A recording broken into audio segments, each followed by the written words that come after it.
Hi, I'm Nancy, I'm Corey.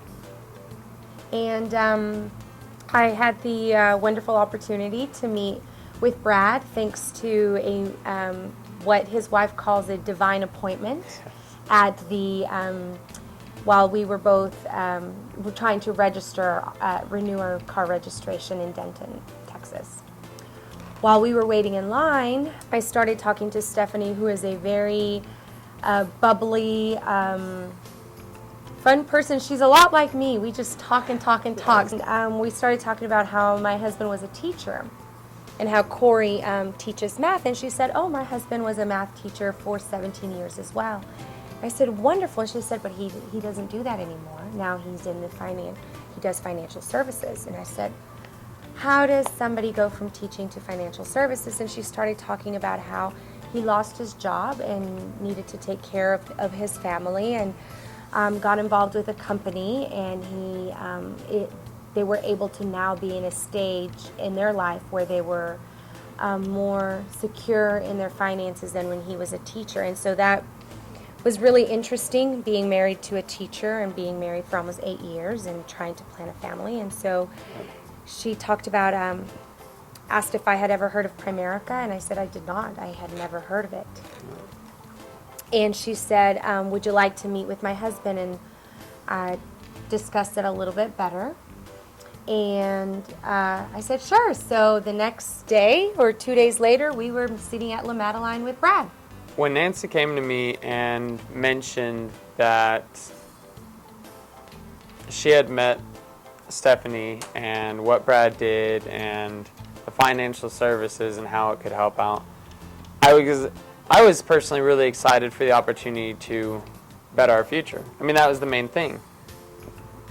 Everyone should want a better future, and having a plan, having a way of getting there, and knowing how to do so, that's what intrigued me. That's what encouraged me to continue this, to meet up and see, well, what can we do to better our future? What can we do now at our age, at the position we are in life right now, to prepare and to just feel safer for the future, I think is a big part too. When we met with Brad, he started talking about finances and just the rule of 72 and some things. And at first we were a little maybe confused. These were new terms and things that we had not been familiar with. But one of the things that really made us trust him to talk about finances, it's hard to just start talking to somebody about how much in debt you are. You don't just go up to some random person that you don't know, you've only met his wife once, and start talking about how you're in debt. So you have to have a level of comfort or trust to be able to talk about something so sensitive. People don't talk about their finances out in the open. It's something taboo to talk about how in debt you are or how you are struggling to make ends meet. But Brad has, and why it clicked on us, he's a very religious person, a very Christian person, and we try and live a Christian life. And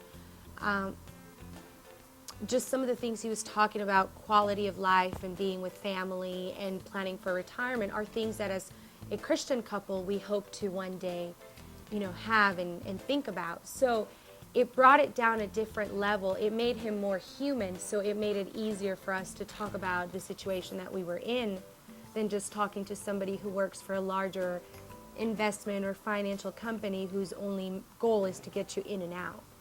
I always assumed that we were going to be in debt until the day I died. I never thought that it would be something that it was just something that realistically I thought, till the day I die, I will be paying for my student loans. Part of life.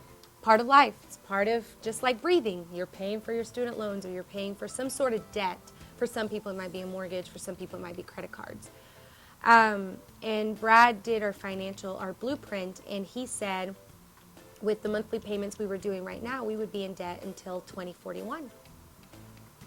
But thanks to the blueprint, we will now be out of debt by 2019. 22 years younger. Work hard, stick to it.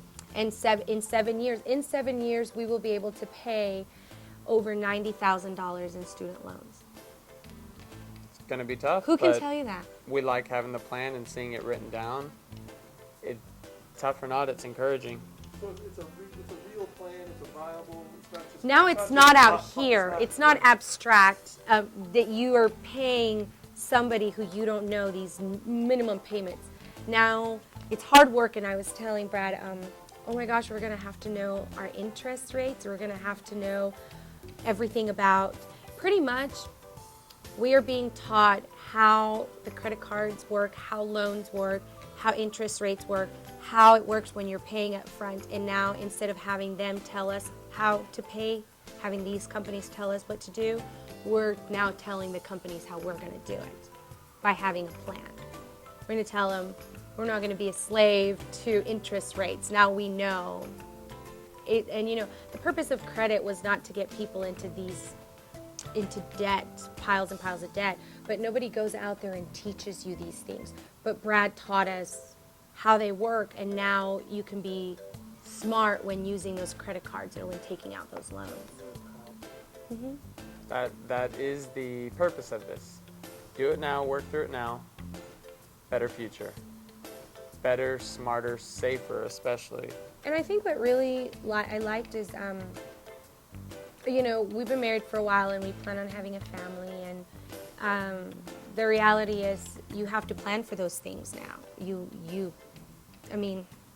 If you want to do it right and have the money to have a family, I'm not saying you're spending tons of money on your children, but just to even pay for basic necessities, it's expensive with inflation, and nobody tells you how to plan for that.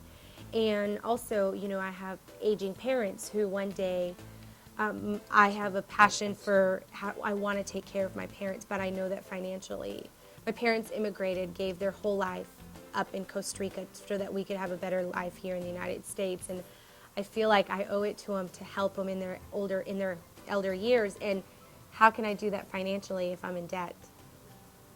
So what I really liked about the plan, to be honest, about everything, was the fact that I know that if in 7 years I'll be out of debt, that I can, if my parents ever come to where they need our help, that I can help them and then help my kids as well and help us. I mean, now you're helping 3 generations.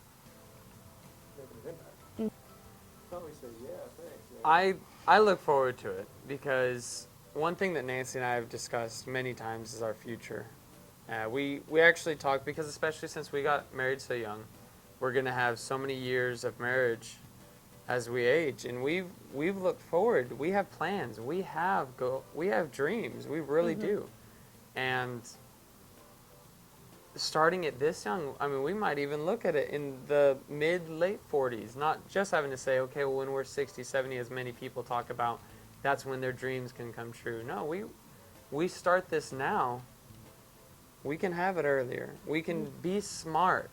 We can enjoy life, be financially stable, be taken care of, take care of our kids, and also through this, prepare them for their future by having the knowledge shared. It's what Brad likes to call, and says it a lot, the quality of life.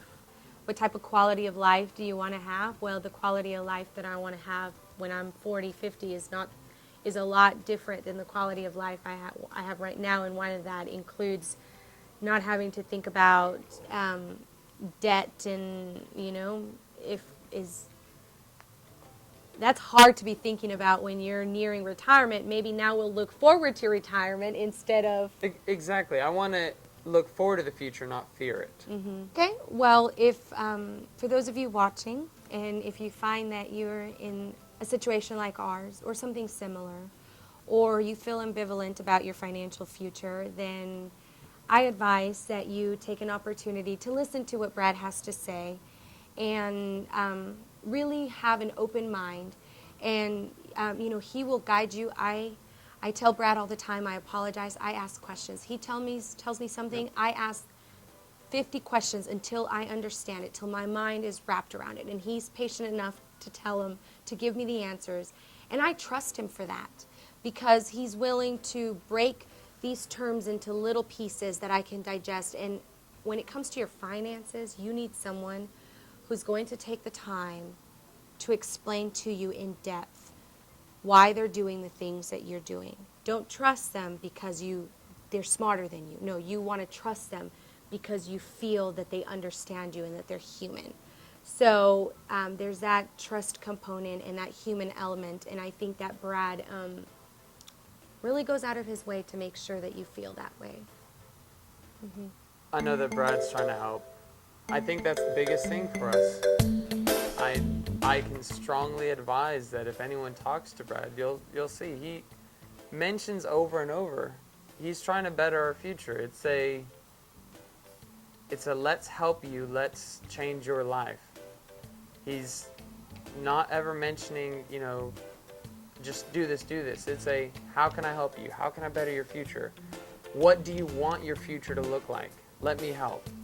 And hearing the words help come from someone so much and so often, that's encouraging. It makes me feel safe. It makes me feel like this is something I need to do.